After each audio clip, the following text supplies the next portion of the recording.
Hello, everyone. Welcome to an all new episode of the Indic Explorer Show. I am your host, Vineet. Please don't forget to like, comment, share, and subscribe to the channel. So, with me, I have a very special guest today. I welcome to the show Colonel Abhishek Chaturvedi ji. Namaste, sir. Welcome to the Indic Explorer Show. Good evening, Vineet. Thank you for having me here. It's absolute pleasure. Absolute pleasure. From student to teacher. I mean it's a whole journey coming full circle, so I wanted to know about your time and experience as the chief instructor of the Commando School in Belgaum. Like, any stories with regards to, I So really many, want to know the nitty gritties so of the many. stories. As a, like, how strict were you, or were you the student's favorite? How was it like? See, I'll tell you, Vineet. First of all, I did my commando course because everybody has to do it. Commando course is compulsory for the infantry officers and for the mechanized officers. You have to do it, and you have to pass through it. So when you are doing commando course, there are only two gradings. One is qualified in commando course, take it as pass, or qualified as instructor in commando course. So every course in a batch of say around 100 people, there are 3 to 4 people, 3 to 4% people get QI, that is qualified as instructor, right? And I did it in 1995. I did my commando course, and God was kind. I was good in running and all. I was very thin, but yes, commando course is not physical. It's about mental. Commando course is all about not just commando course, whether it is the Rangers or the Marines or all such courses which demand extreme physical uh, toughness are actually mental courses. For example, the 40-kilometer run, which is the final culminating exercise in commando course, you have to do it in a particular time.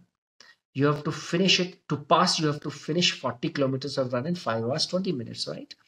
With a pittu of 17 kgs of sand and a weapon of 4 kgs, right? So around 21 kgs.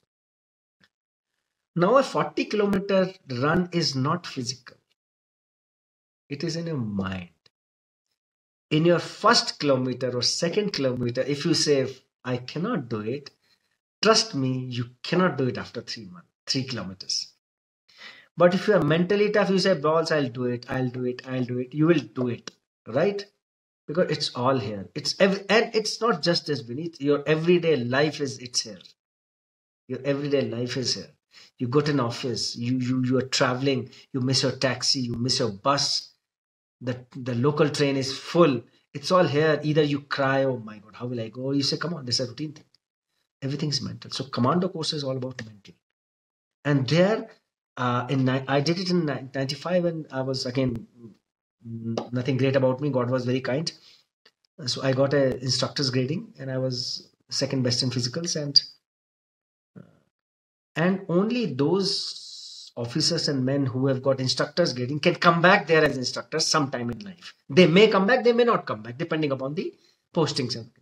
I was lucky. I have been extremely lucky that I got to serve as instructor twice in the commando wing. First as a young captain, that was from 2000 to 2002, and second time as chief instructor from 2010 to 2012.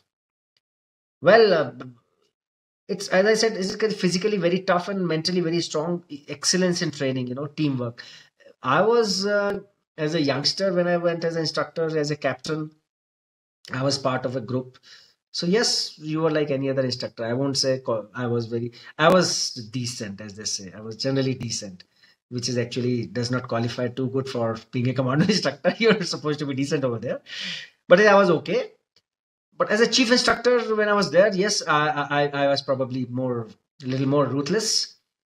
I ensured a few things. I was quite strict with respect to gradings, and particularly, there is something called as Lido jump. If you have heard of it, you jump from the 60 feet in the water and all that. So that was particularly very uh, strict in that, and I used to give the demonstration myself first.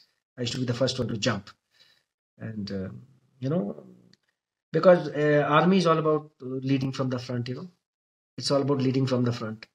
That's why you see all the You would have seen if you see the ratio of officers and men who are killed in action in Kashmir or anywhere else, the ratio vis-a-vis the overall strength, the officers is much more, because Indian Army officers lead from the front. We set examples. It's not like any other organization, I'll not name them, where once you are in the chair, once you get commissioned, once you become an officer, you just sit. You just sit and enjoy the perks and privileges. No, sorry, that's not Army. You serve as a leader, you lead the troops till the end of your life. Because in Army, you are dealing with the life of men. You're not dealing with machines. So in Commando course, the first caption which is written is on the Lido Park is, here we make men out of boys. So we make men out of boys there. And there is absolutely no mafi for anything. They get to sleep about 3 hours every day for about 43 days, not more than 3 hours. It's mentally very exhausting. And I'll give you a very small example. We used to give officers and men from other countries also, and by and large, they could not cope up with our training schedule. Once we had 3 officers from US Army, right? None less than US Army. And they were probably already Rangers and all. Can you believe it? After 5 days, they left the course. And the reason, I'm not saying they were not physically tough, they might be physically tough. But as I said, because in Commando course, it is not just the training which you are doing, it is the surroundings and the environment which is deliberately made very tough for you. After training, when you get 3 hours of sleep, you go to your room, you don't find your room clean, it is deliberately made dirty. You are mentally harassed there. Harass is not the right word, but I'm still using it. To make you mentally tough. You just want to sleep for those 3-4 hours. You want to eat something, but the food will be delayed. There will be no water in the tap if you want to take bath. That is all deliberate. Because you have to, in Commando course, you have to break the routine. You have to come out of the comfort zone. You have to break the mental clock. You have to break the biological clock कि मैं 6 बजे उठूंगा, 7 बजे चाय पीऊंगा, 8 बजे coffee पीऊंगा, 9 o'clock I'll go to the office and evening 10 o'clock I'll sleep. No man, it doesn't happen like this. Because when you fight a war, we fight a militant, they don't give you time, right? Militant doesn't say, okay, I will fight after lunch. Do they? So in Commando course, you break the mental challenges, you break the status quo. And that is how anybody coming out after the Commando course, whatever grading he takes, whether he gets a qualified or instructor or not, he's prepared to face anything in life. On the civil street, while in the army. He will do anything.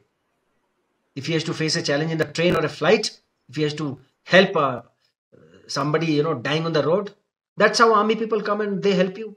10 out of 9 civilians will refuse. That's a fact. They'll make a reel and put it on Twitter. Mostly it'll the army. Why? His mother has not taught him that. It is the army training which has taught him that. And Commando course is one such course which teaches you only one thing. Nothing is impossible. And my tenures to have been, it is said by my various colleagues and friends that you have to do extremely good karma to get a second tenure in Commando. And I got it. Luckily, I got it. It was very satisfying. You must go there once. Yeah. And you must visit. It's out of the world. There have been movies made on that. The first one was Prahar by Nana Bhatekar. That was a long time back. And it's most challenging but most satisfying course ever. Whether you are doing a course or a instructor. Most satisfying. You feel that inside you. So I want to know, what are the qualities that would be required of a good leader? One which you said was they should lead from example. They should be able to demonstrate with great perfection what they expect from their team. But apart from that, what other qualities in your experience are required for a good leader in a military as well as in any other setup? Yeah. See, leader is a leader. Whether in army or in corporate or in bank, a leader is a leader. The qualities are intrinsic. Qualities are common. They are not separate qualities. They are very common, which people should apply. And luckily, army personnel demonstrate those qualities almost every day. In civil corporate world, you may demonstrate, you may not demonstrate. And if you don't, in army, if you don't demonstrate, you may die and you will make your men die.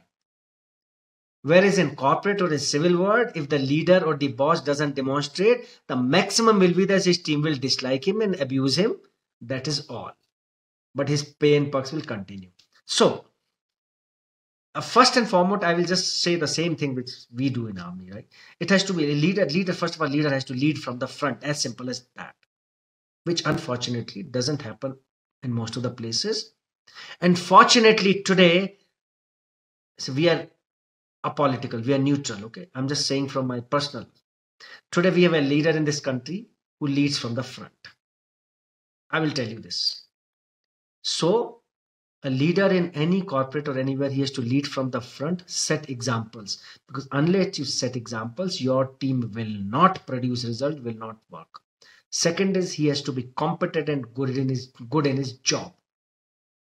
If you are not good in your job, your team is not going to respect you, as simple as that. Like in army, if I am not physically good, if I can't climb mountain with my Jawans, I am a useless guy. I have to climb. If I'm fighting a war, I have to lead from the front. I'm the company commander. I can't be in the last. My Jawan cannot be in the front. All right. So you have to lead from the front. You have to have knowledge of your job. You have to be competent. The most important thing is you have to carry your team together. In every team, you will have good people, average people, bad people. 5 fingers are different. Don't keep patting the good boy and don't keep kicking the bad guy. A leader's job is to bring up those who are lagging behind and try and make everybody at equal level. It will not be possible, but try. So a leader must carry his team together, not let down, not leave behind the useless guy. कि तुम रहने दो. Okay. Leaders should not show favoritism at any cost. No favoritism. And this is what happens in India, unfortunately. The caste system, the reservation system. He's from my area. He's a Yadav. Suddenly there is a Yadav ruling the state, and you find all Yadavs, in all the positions. No favoritism. The leader is neutral. Neutral is not biased. He has to carry his team. That is most important. And he has to set example. Simple. So simple. दो चार चीजें हैं बस. Lead from the front. Be competent to earn the respect of your team. Right? You have to earn the respect of your team. And teamwork, distribution of work. And as a leader also, delegation of responsibility. There should be no zero error syndrome. There should be no zero error syndrome, which is killing everybody. Targets, right? Civil mein hota hai na, target. The zero error syndrome is killing everybody. And the work ethic, the work environment is most important thing, which is the job of the leader to make the workplace workable. You cannot have an office which is toxic. It has to be fun place. That doesn't mean you be casual in your work. No. The office doesn't mean you are frowning all the time. You are abusing everybody. Come on. Be friendly. Give them a kick, but give them nice. Don't shout all the time. Shout once and people should be scared of you.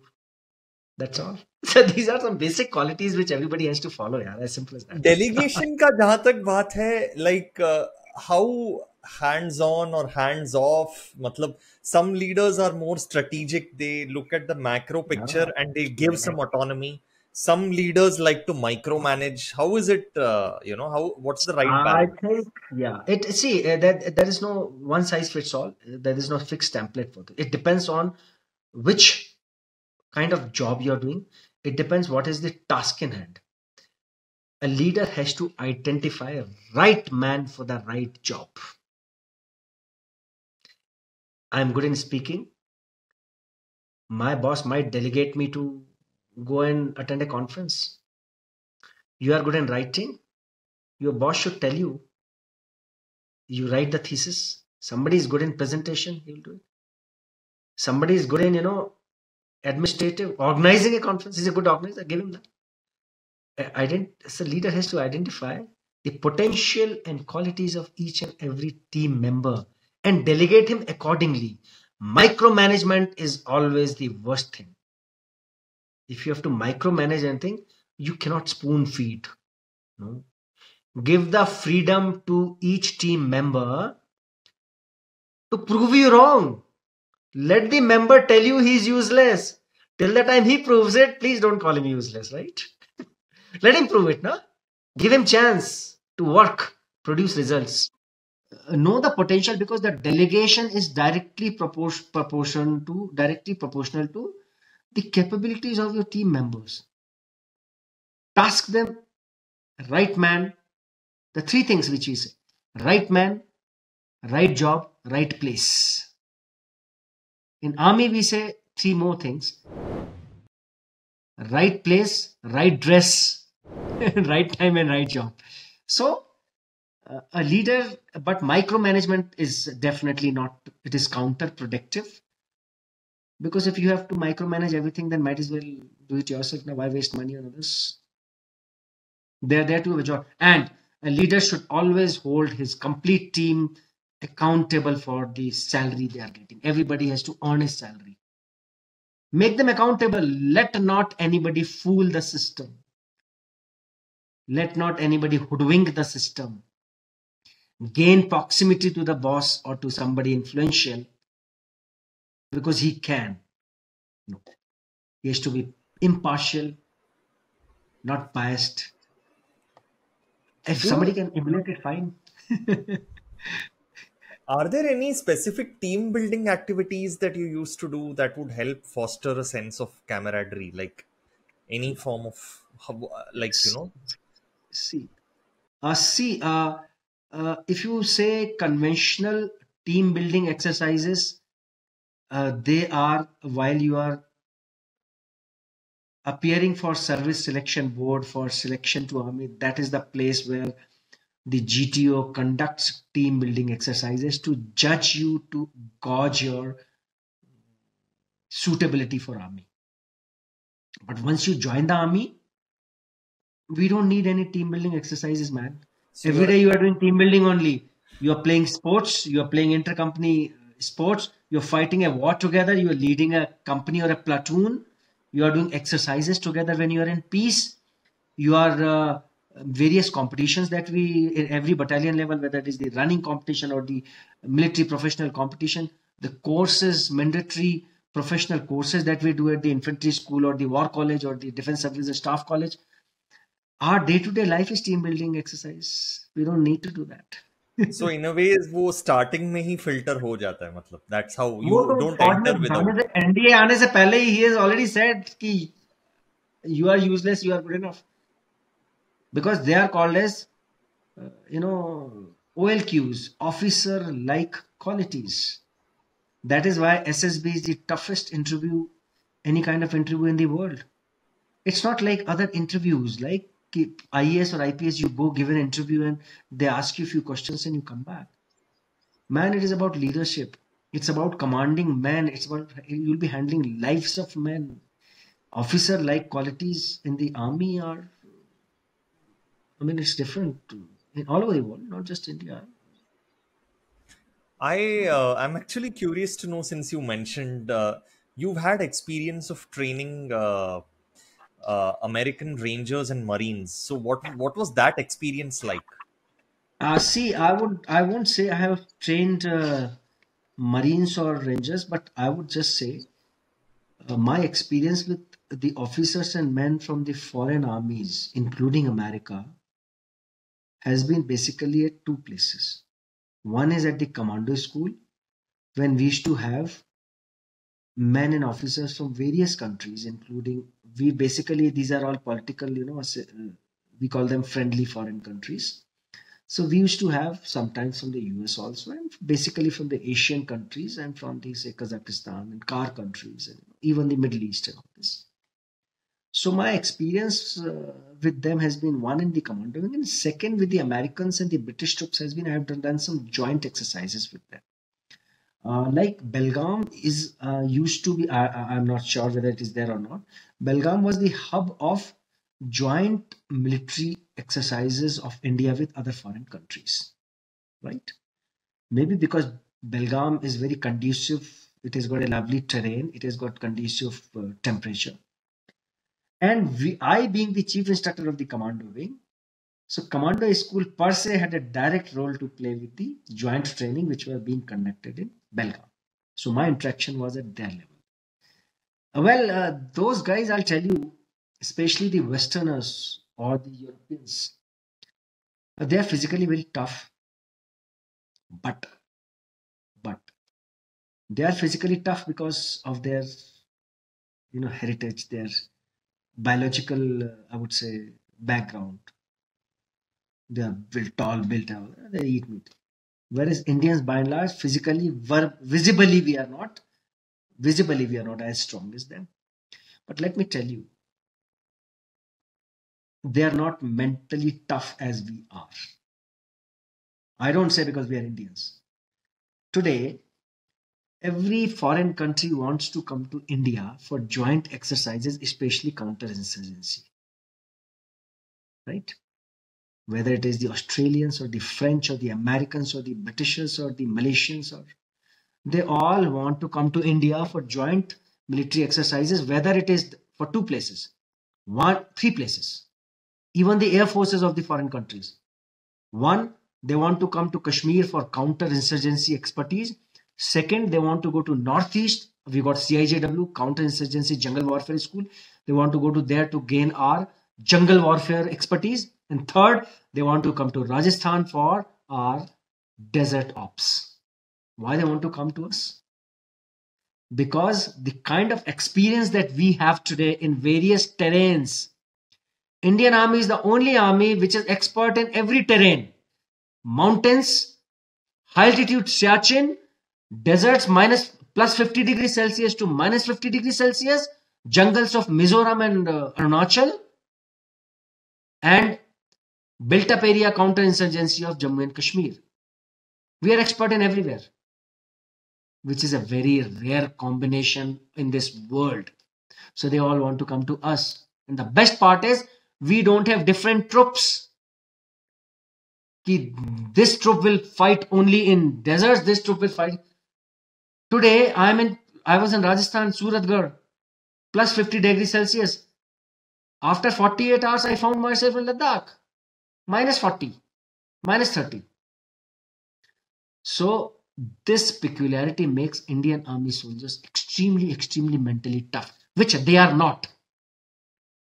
An example to give, during our joint exercises in Belgaum with the Britishers, we will work hard very day. They will do, all very push up and all those kind of things. They'll do all fancy things, what you see in the Hollywood movies, right? But after doing all that, they want to come back. They want to sit in the AC. They want to have a Coke. Whereas an Indian Army Jawan, he will do that everything. He will go to his langar. He will have dal roti and sleep even without a fan. And morning 6 o'clock, he'll be ready. You try giving them these conditions. You see what has happened to them in Vietnam. You see what happened to them in Iraq or in Afghanistan. Did American army succeed in Afghanistan? They had to go back, right? Insurgency, we are insurgents. Indian army is insurgents. We can fight anywhere. So they're very professional and they are more technologically oriented because they're advanced. Like you see Israel, the ground offensive just started, I believe. They want to, probably they've delayed in Gaza, right? But initially it was all air attacks, right? We work on ground. One, because our expertise is that. Secondly, our challenges are like that. Third, our background and history is like that. And fourth, we are probably not that rich that we can afford that kind of technology on an everyday basis. We have that technology, but not on an everyday basis, right? But we have developed a very good rapport with most of these countries, and we exchange. Our troops are going there. We are participating in today. Indian Army troops. Recently, we participated in Bastille Day parade in France, or we are attending Anzac Day in Australia. We are invited everywhere today. Our Air Force is invited everywhere. Our troops are invited everywhere, all over the world. The joint exercises are always both ways. Once they come to India, second time we go to that place, How right? is our how is the performance of our troops when they go for joint exercises abroad? How well do they acclimatize? How is their performance like? Well, I will just say one thing. Have you heard of Cambrian Patrol? Have you Sorry, heard of Cambrian Patrol? I've heard of war games or things like that. I'm not sure about campaign patrol. All right, I'll just give you a gist. Cambrian Patrol is the Olympics of international patrolling and physical exercise. It is the Olympics.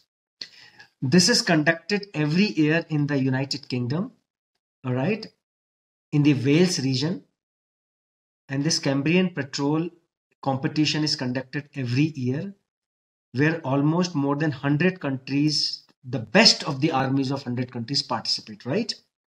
This Cambrian Patrol is basically a competition and exercise which continues for 3, 4, 5, 6 days, where they have to carry out 60 kilometers of running minus 50 degrees Celsius and various kind of exercises, right?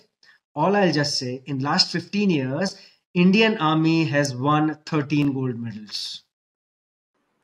Wow. And 10 days 10 days back, Indian Army's 4th Gurkha Rifle won a gold medal in Cambrian Patrol of 2023 for the 16th time. Secondly, our officers and men, our officers, not men, officers go for various courses. The top officers, they go for various courses in various academies of the world, like our Defense Services Staff College, which is a very, very, very challenging staff exam of Indian Army, which is held in where you, if you qualify, you go for DSSC course in Wellington in Tamil Nadu. So the top 10 people of DSSC, they are sent abroad for doing the same course in US military academy, or they go to British military academy, they go to Australia. 99% of the officers who go abroad for doing these courses, they come back after having topped the courses. We prove our mettle everywhere we go. And I'm telling from the statistics, not that I've done it also. It's like we are not only professionally very sound, academically and tactically, we excel.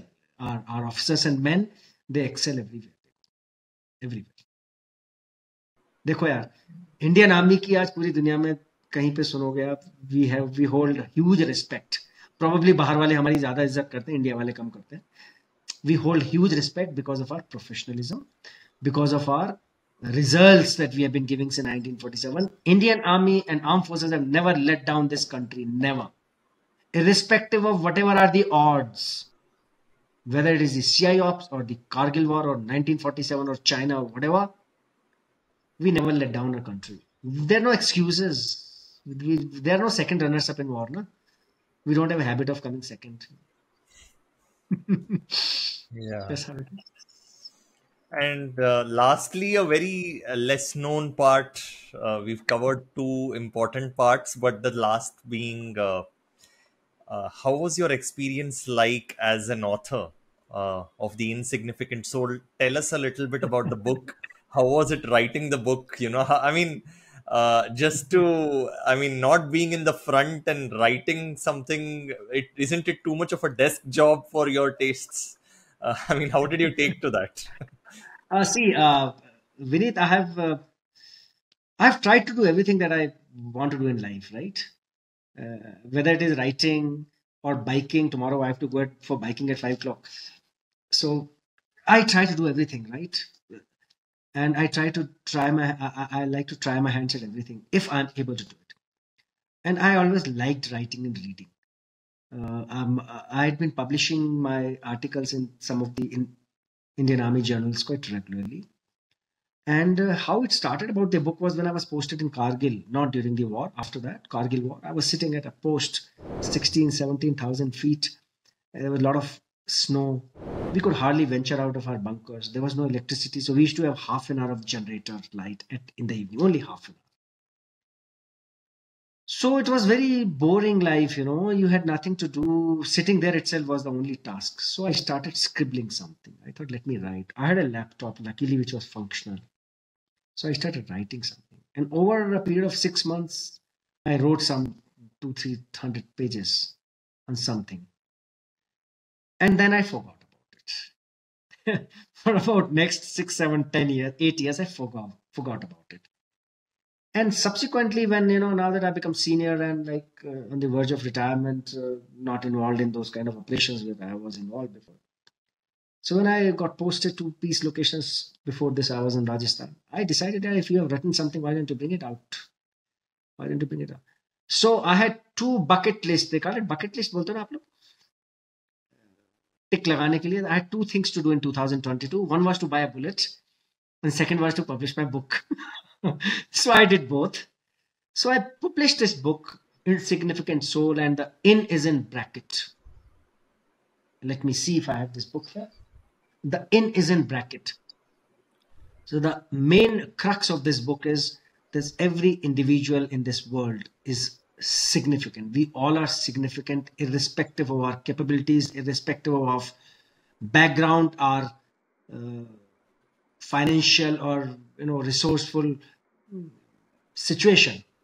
Unless you accept the world, the environment around is they will always be hell-bent on telling you that you are useless, your colleagues, your bosses, your environment by and large. But till you accept that you are insignificant, nobody can prove you to be insignificant. And my main focus is there are no excuses in life for anything. There are no excuses. Giving up is never an option in life. In your everything you do today, whether it is related to your profession or your personal life, giving up is not an option. You have to be mentally very strong. And whatever may be your beginning in life, it can be worse than anything. But the end is in your hand. End is in your hand, right? So that's how I wrote this book, Insignificant Soul. And it was very satisfying, I would say.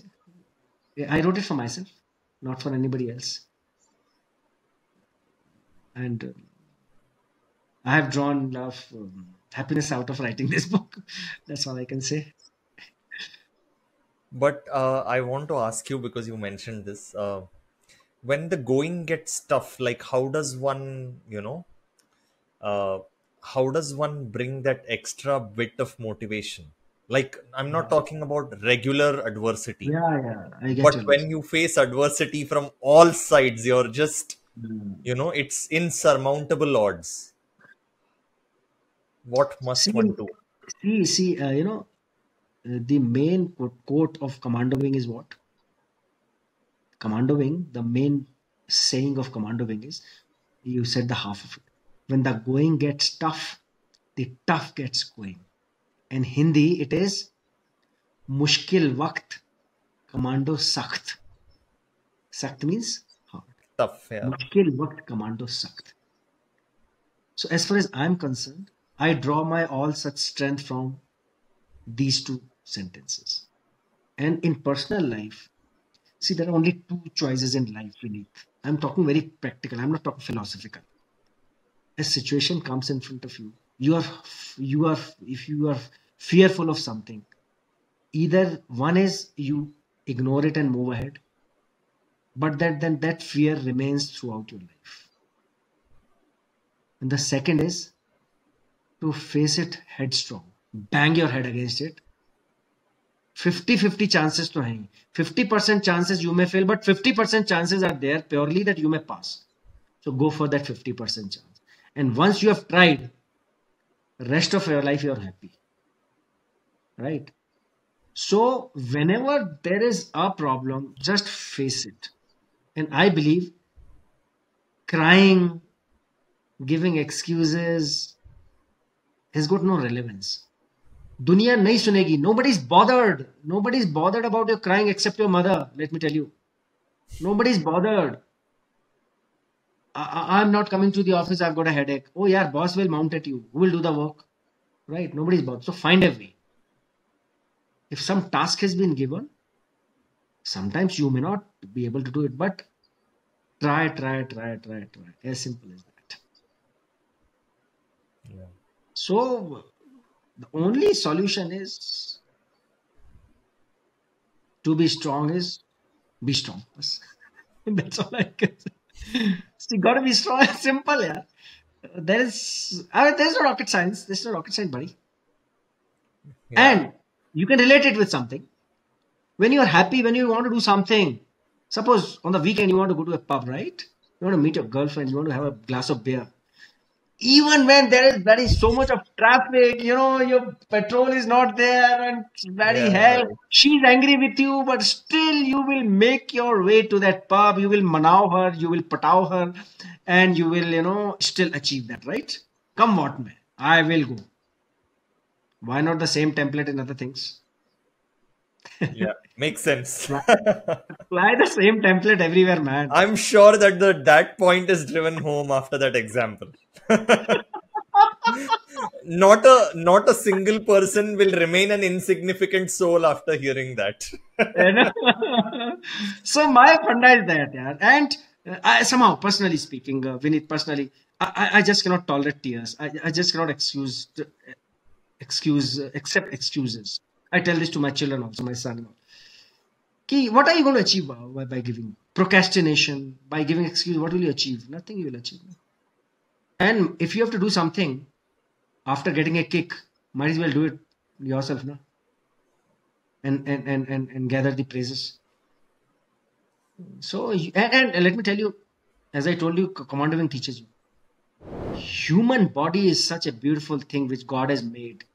Physically, it's like a rubber band. You can stretch it. Mentally, also, you can stretch it so much. It can take so much of pressure. I have drawn every bit of strength or all this, whatever I'm talking, from my mother. Frankly speaking. My mother is such a strong, strong, strong lady today. Even at, can you believe it? Even at 83, today 83, till about 3 years back, till about 80, she was driving scooters. I had to tell her, "Ki, please stop it. Yaar." Enough is enough. She's very strong lady. She never Now, gives up. now I'm, I I'm know. Now I know where those genes are coming from. So I've only followed one policy in life: never give up. And giving up is never an option. This is my life. Wonderful. On that very upbeat note, we end today's show.